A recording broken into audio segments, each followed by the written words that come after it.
We're back into session. Return to the request for tax refund. We've taken action on the first one. The second one is a request from Jordan Truman, 40 Hidden Meadow Drive, Midland, in the amount of $533.37. Two of the listed votes have been previously sold. He thought that they were marked sold online at the Georgia Vessel Registration, but the tax office would be notified. Was his reason for, I guess, not doing anything. The tax commissioner disagrees. Our policy is that the individual is responsible for knowing the tax assessors when they trade or sell that type of property. And the Board of Tax Assessors also disagrees and supports the tax commissioner, because we don't have any way of knowing that the boat is sold their property without there being letting us know. So I would entertain a motion on that one. I'll make the motion that we deny. A motion to deny. Have a second. Have a second. Any discussion? All in favor, signify by raising your hand. Motion carries. And then we'll go back up to the first item under new business, and Chuck Hunsaker is here, who's a Harris County citizen, and Chuck attended the Georgia Summit conference on our behalf, and he is here to give us his brief report on that. Chuck?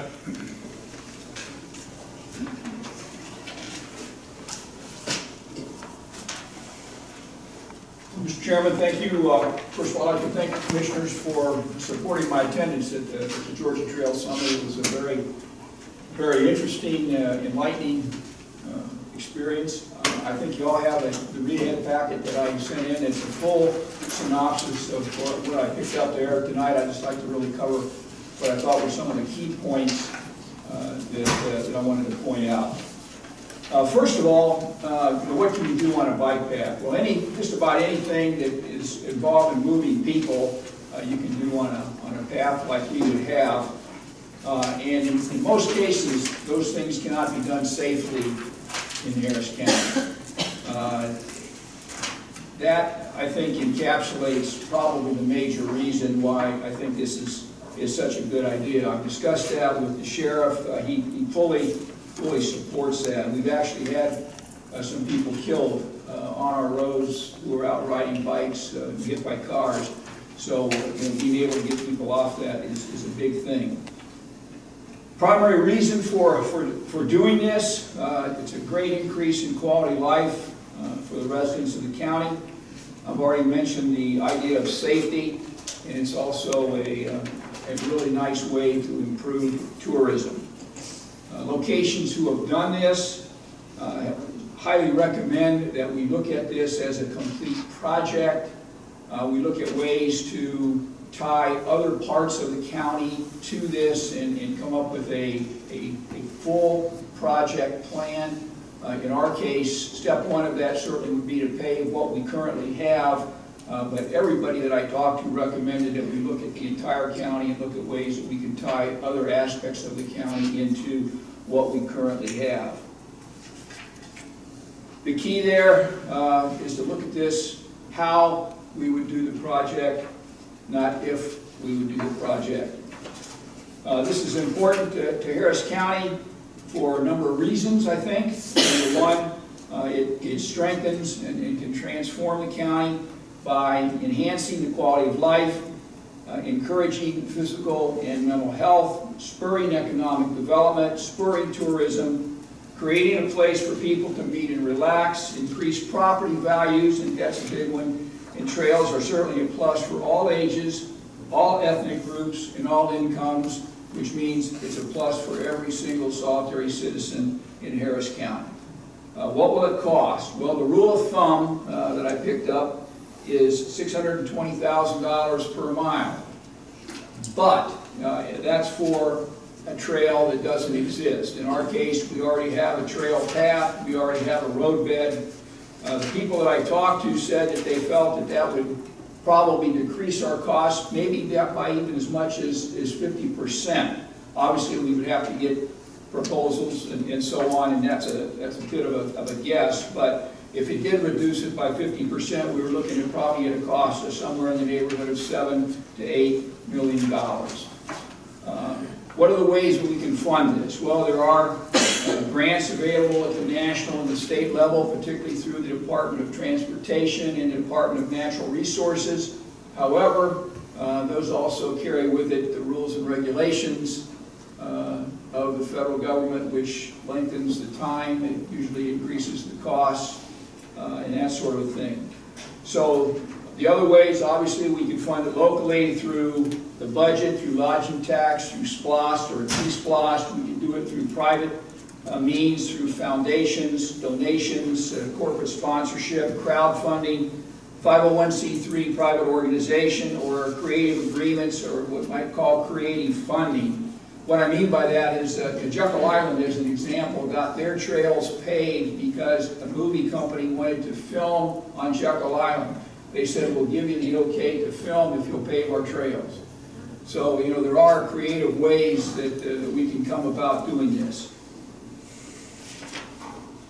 The recommendation from every speaker and from every single person that I spoke with was that we should find ways to fund this locally. The comment that came out was, if it's important to the county, it can be done.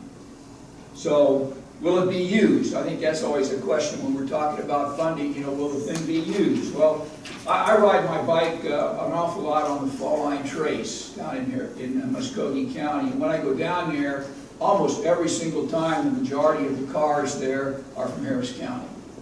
I've talked to a lot of those people. So why do you come here? Well, blinding flash the obvious. We don't have any place in Harris County to do this safely, so I come down here.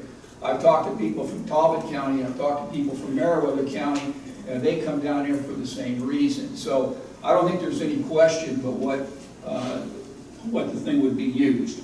To give you just an example, now I understand that this is Atlanta and they have a lot more people than we have in Harris County, but they opened a trail back in 2016 up in Atlanta. It was only 2 miles long. Since they opened that trail, 1.6 million people have used it. So, you know, will our trail be used? I don't think there's any question about that. It's interesting, you know, we talk about this really as a bike trail. I mean, it really is far more encompassing than just bikes, but if you look at it just from the standpoint of bikes, nationally, we spend $100 billion a year on bikes. So there's a tremendous amount of interest. After listening to all of that, I had 2 primary recommendations. One, I would like to ask you to make paving the trail a county priority, and I would ask that we appoint a steering committee to develop that overall plan and to make funding recommendations. If you go back to the early 1700s, there were a group of people in England who saw a tremendous opportunity by coming, by coming to what we now call Georgia. I see this trail as a tremendous opportunity as well. I hope you all agree that it's a tremendous opportunity, and I hope that you will approve those 2 recommendations and we can begin to move forward on trying to make this happen. Happy to answer any questions. Do you have any questions? All right, I appreciate your being here, appreciate your going to that conference for us, and obviously it is something that we are interested in moving forward in a very prudent manner, and certainly look forward to your help in the direction of the other bike enthusiasts who will be talking about this. Good. Thank you very much. Appreciate you being here. All right. Project updates. County Manager Dowd. Mr. Chairman, Board of Commissioners, going quickly through the program of work, I'm going to hit some highlights. Number 5, the library construction is going on. Excuse me, Mr. Chairman, there was a person who signed up to speak. You're right. I'm sorry. Thank you. Ms. O'Quinn. Ms. O'Quinn, excuse me. Please come forward. Thank you. I am honored and a little bit humble that you would give me Give us your address, please, ma'am, please. 162 Carver Road, Carver Road. Batavia. I'm 71 years old, and I bike. It's the one thing that I really enjoy about. I see a lot of kids biking also, and they're on the streets, and I live right off West Bon Acre, and you would not believe the amount of people I see on that highway. And it's a very, very busy highway, and coming off East Bon Acre, a lot of people cross over Veterans or 27, and they go on to West Bon Acre to get to 185. So it's a very, very busy morning and afternoon. In the middle of the day, you might get on it and be a little safe, but it's very unsafe ride. And he was right. You do have to go to Columbus to get on. And I spoke to Mr. Lane last year. I spoke with you, and I really appreciate your time then, but I'm still concerned about it, and I still want it. And so I propose to you, if there's anything that I can do, or what should I do to get this trail going? There is nothing over there in that area. There is nothing. And so people are, if they walk or run, I think they should have walking and biking trail, the same thing, you know. But they have nowhere. And you've got a lot of subdivisions there. There's Cocoa Lake, which is a big subdivision. Smoker Heights is a big subdivision, and a lot of smaller subdivisions too. So we really need this. We really, really do. And I plead with you not to just put it under the table. Keep it on the table and help us get this. And if there's anything we can do, raise money or whatever, I'll be glad to work. So thank you for your time. Thank you, Mrs. Quinn.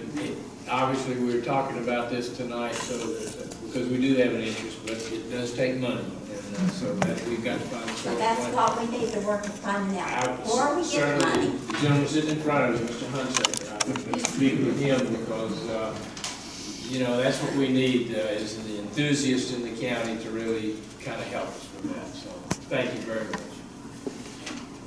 Thank you, Mr. McMichael, for reminding me.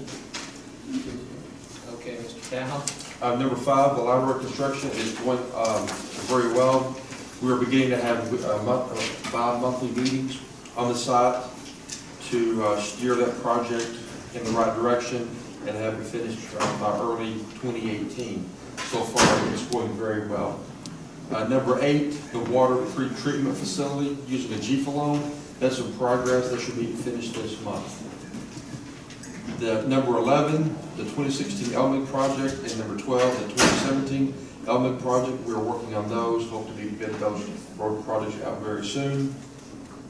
Number 17, Hardage Road. Again, that's another road project we're working on to bundle up a lot of road projects and bid them out all at the same time.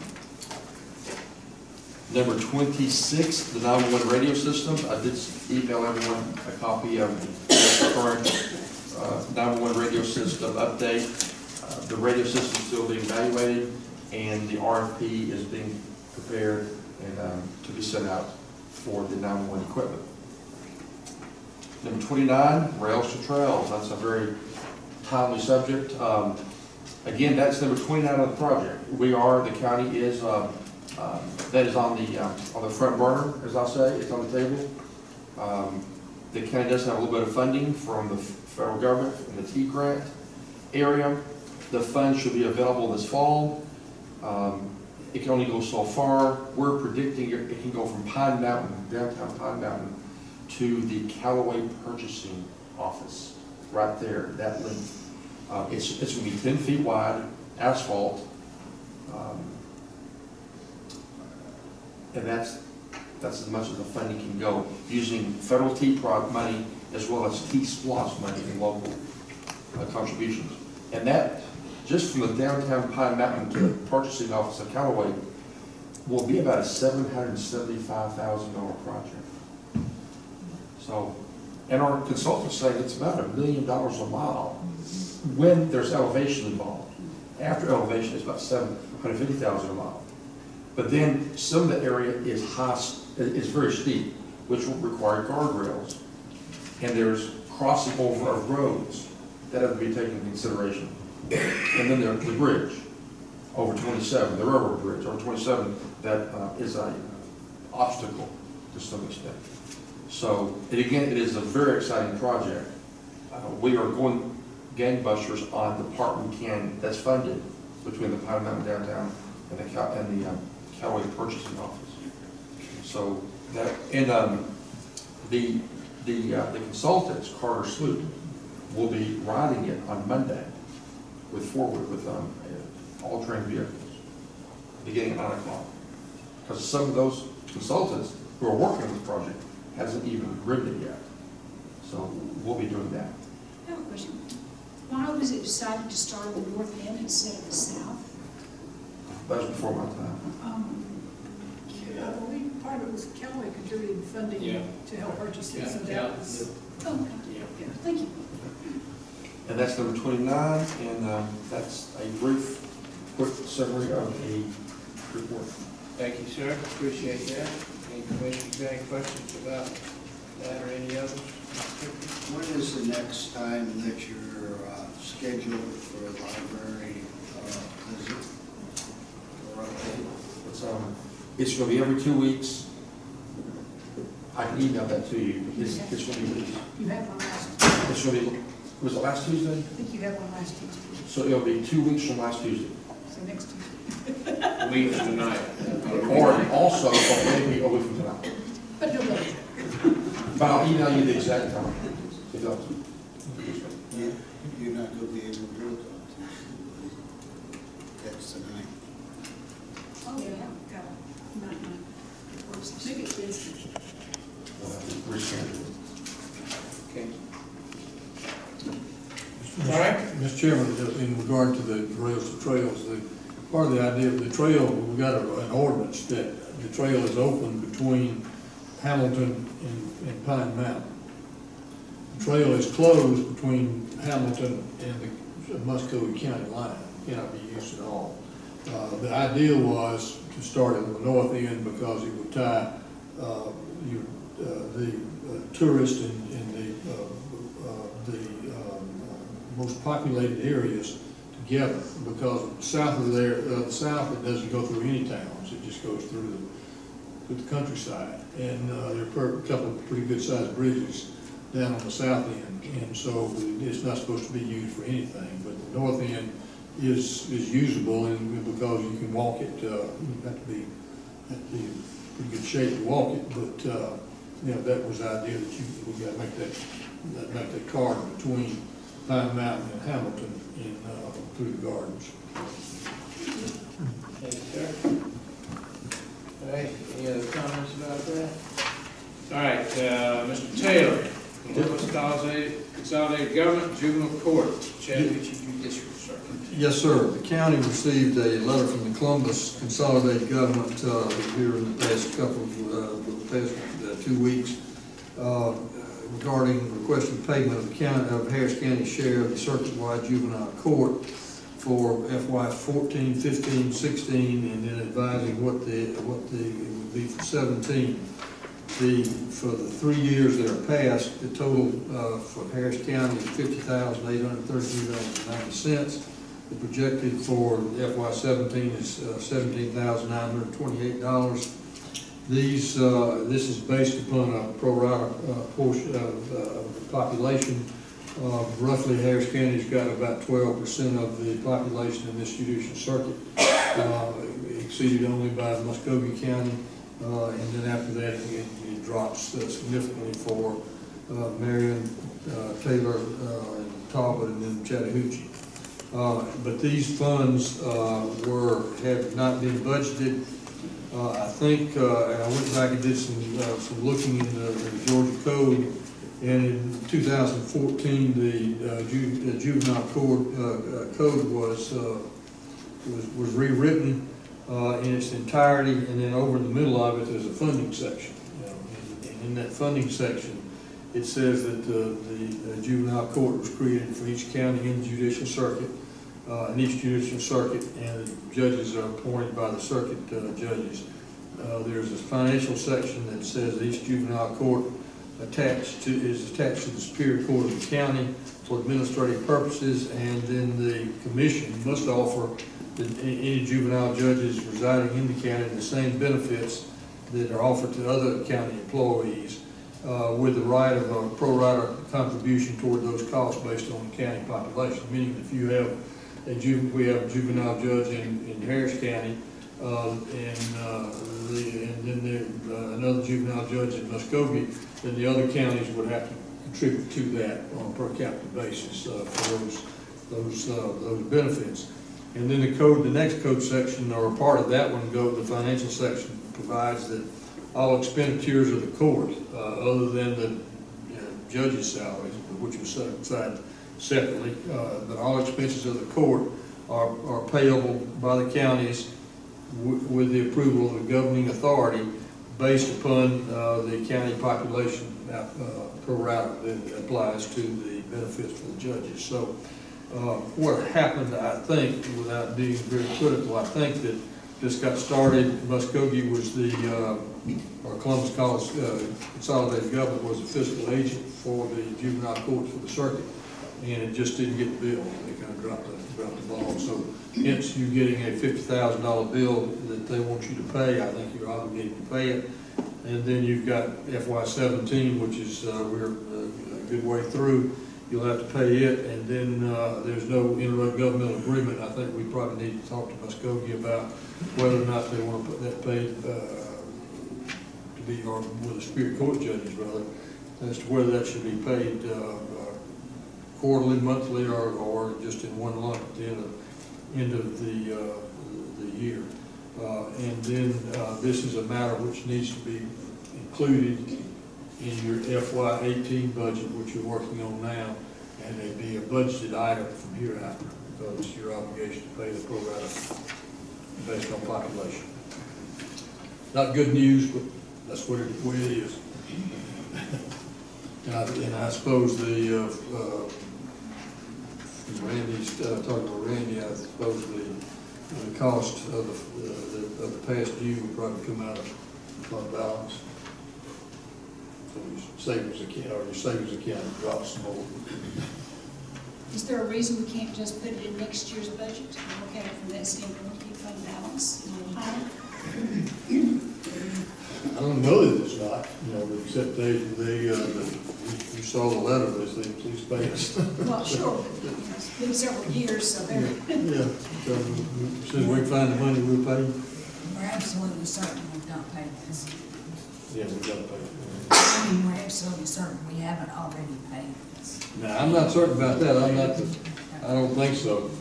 They wrote the letter on April 14th and said they act as the fiscal agent and the Columbus Consolidated Government has inadvertently borne the entire cost of this function.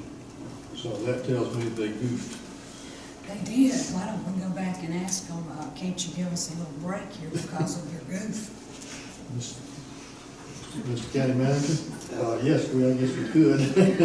All they can do is say no. Yeah. The law says that we owe it, but it would probably be a good idea to ask Chris just to be sure. Well, not Chris, but Christie. Be positive it hasn't been. We haven't paid it.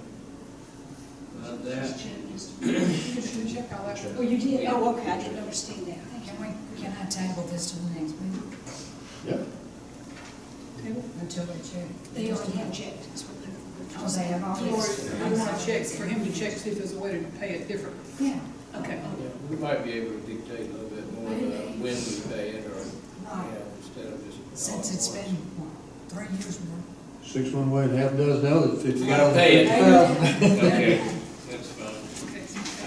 I don't know that, yeah, we'll go ahead, I guess we have to vote on it, but just to approve the disbursement of the funds, but, just wait till county manager sees what kind of wonders he can work. Okay. There's some good tears going there. When you call it. Okay, and I guess that is it.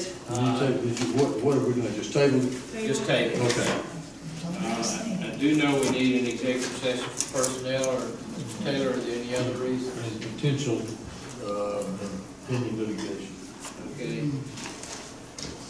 All right, I'll make a motion to go into executive session. Second. Got a second, all in favor, raise your hand. Opposed?